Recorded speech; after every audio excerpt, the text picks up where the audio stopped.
Selamat pagi guys. Selamat berjumpa kembali di dalam pelajaran PAK. Mari kita berdoa. Ya Tuhan, terima kasih untuk rahmat-Mu di hari ini. Kami boleh belajar lagi. Kiranya kami diberikan kekuatan kemampuan untuk selalu setia kepada-Mu di dalam pelajaran juga.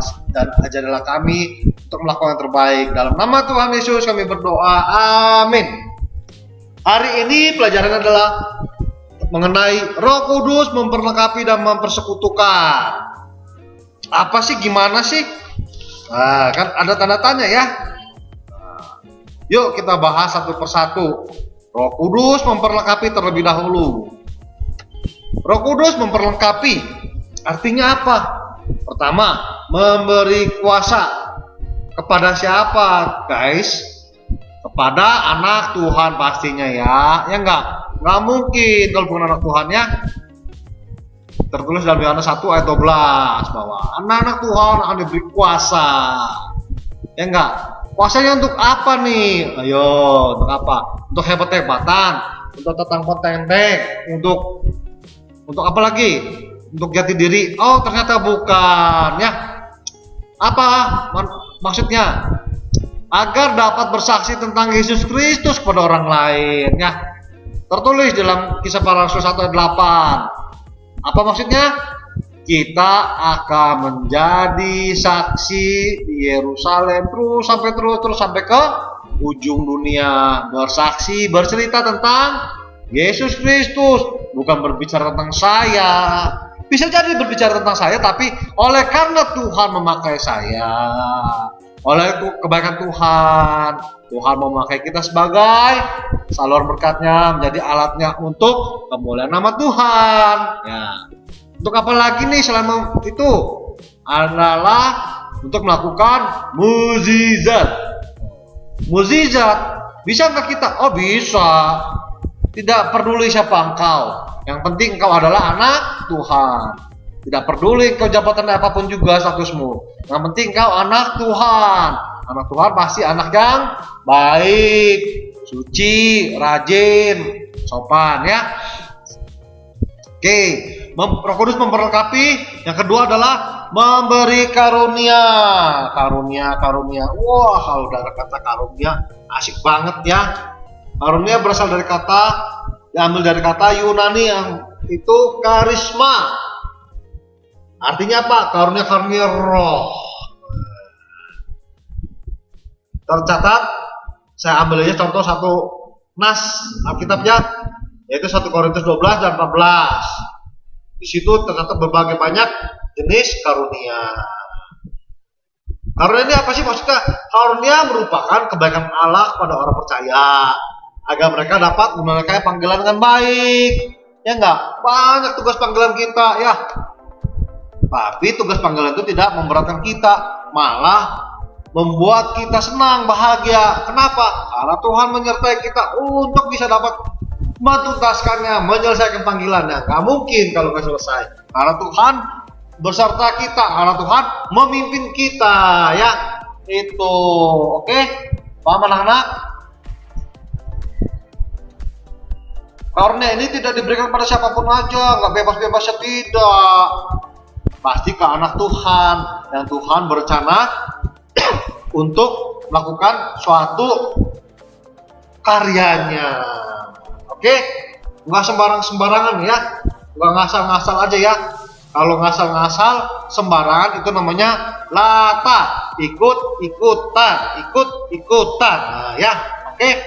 Nah, karunia ini bukan tanda orang saya udah belajar Alkitab sudah banyak. Waduh, bukan karena saya udah pengalaman pelayanannya banyak.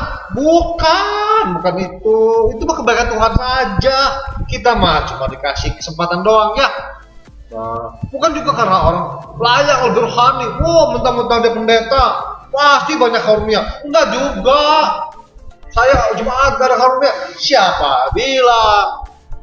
Karunia itu bukan milik seorang saja, tetapi milik anak Tuhan yang Tuhan mau beri. Oke, intinya Tuhan mau memberi, bukan karena kita ya.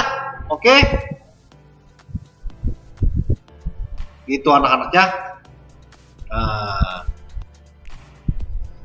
Catat, inti daripada semua karunia itu tertinggi apa? Paulus berkata yang tertinggi adalah kasih. Tertulis di dalam 1 Korintus 13. Karunia apapun juga kalau tanpa dilandasi oleh kasih, itu kesombongan, itu ngasal, itu sembarangan. Itu mungkin saja bukan dari Tuhan, ya enggak?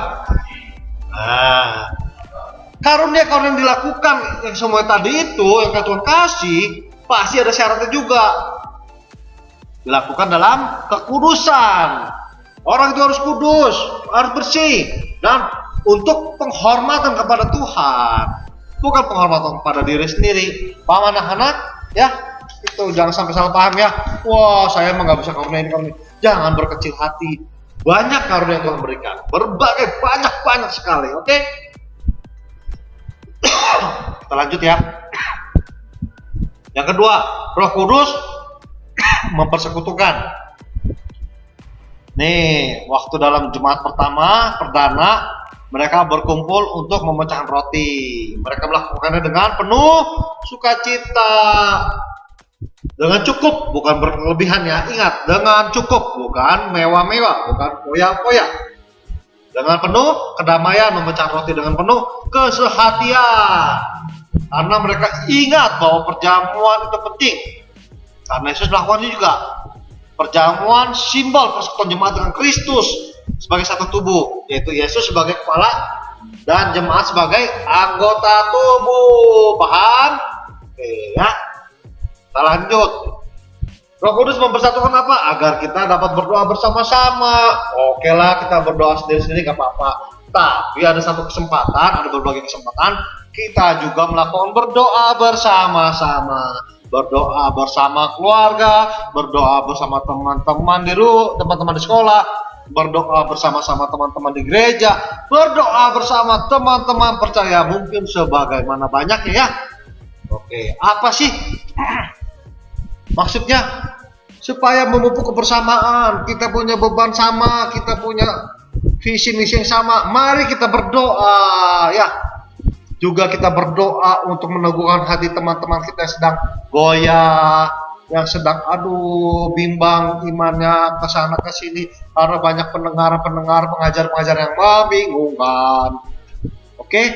Dan juga ketika kita sedang melayani bersama-sama teman dalam satu tim, itu membangun tim yang solid, yang benar-benar fokus pada Tuhan untuk melakukan yang terbaik dalam dunia ini. Oke? Nah, paham anak-anak ya?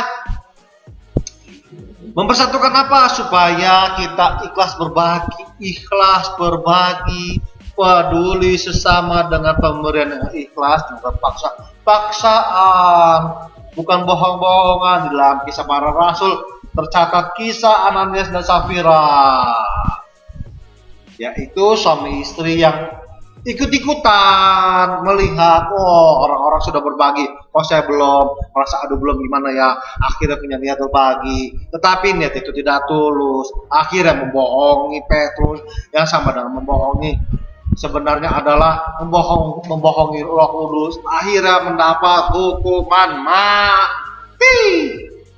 Ya enggak? Kita berwaktu harus ikhlas.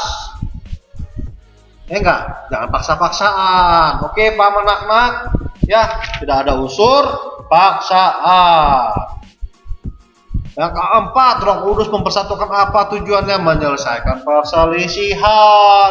Ingat tadi, kita adalah satu tubuh dalam Kristus. Yesus sebagai kepala, kita anggota tubuh. Mungkin saya sebagai tangan, teman saya sebagai kaki. Kan beda fungsinya, beda bentuknya ya. Jangan berkecil hati, oke? Roh Kudus pasti akan menyatukan hati kita, jiwa kita bersama saudara iman.